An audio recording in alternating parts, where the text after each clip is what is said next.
Eccoci qui nel nostro angolo hot corn insieme a Iginio Straffi al Bifest. Innanzitutto, Iginio, come va? Come stai?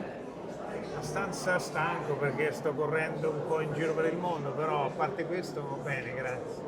Nel tuo percorso hai sempre tenuto insieme immaginazione e industria. C'è stato un momento in cui hai avuto paura che una delle due prendesse il sopravvento sull'altra?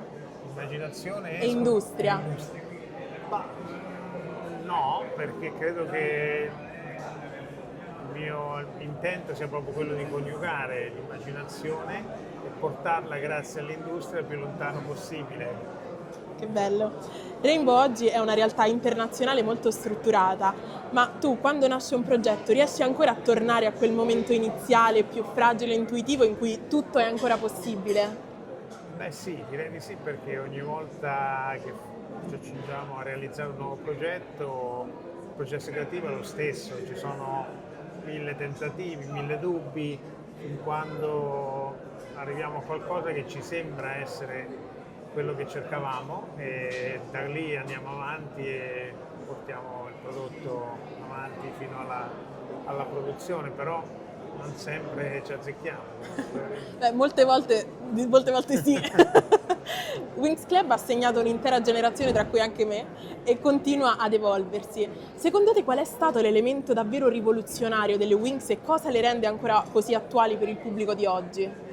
Ma io credo che l'elemento forte sia stato dare questo potere all'immaginario femminile, perché non c'erano molte eroine all'epoca con cui identificarsi, poi abbiamo intercettato quelli che erano gli elementi forti per il pubblico femminile allora e lo sono ancora oggi, l'abbiamo visto con il recente successo di K-pop Demon Hunter, che la musica, che è un elemento che io dico da ormai più di 20 anni nelle interviste, che noi avevamo intuito che la musica fosse un elemento molto importante per il target, e da lì abbiamo inserito sempre 13-15 canzoni in ogni serie, canzoni originali con la difficoltà di localizzarle nelle varie lingue, però ecco, questa musica è stata fondamentale anche per creare il connubio tra la magia, il potere delle donne, la musica e la moda, ovviamente. Abbiamo messo anche tanta moda,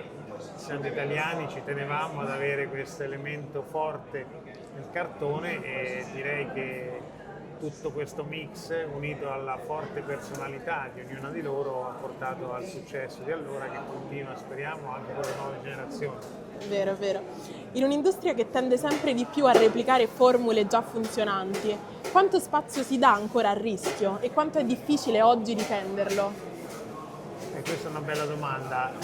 Diciamo che nella nostra natura noi abbiamo sempre voluto rischiare perché ci sembra brutto ripetersi con le stesse formule, poi non paga, può pagare nel breve, ma nel lungo termine il pubblico si stanca e ha bisogno di novità, di cose che stimolano la loro fantasia e direi che poi nel rischio c'è anche quella scintilla che ti dà lo stimolo per migliorare e per fare cose diverse, appunto perché facendo le stesse cose ci si annoia.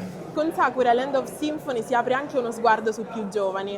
Quando incontra nuovi talenti, cosa la colpisce davvero? La tecnica, la visione oppure qualcosa che è difficile da definire?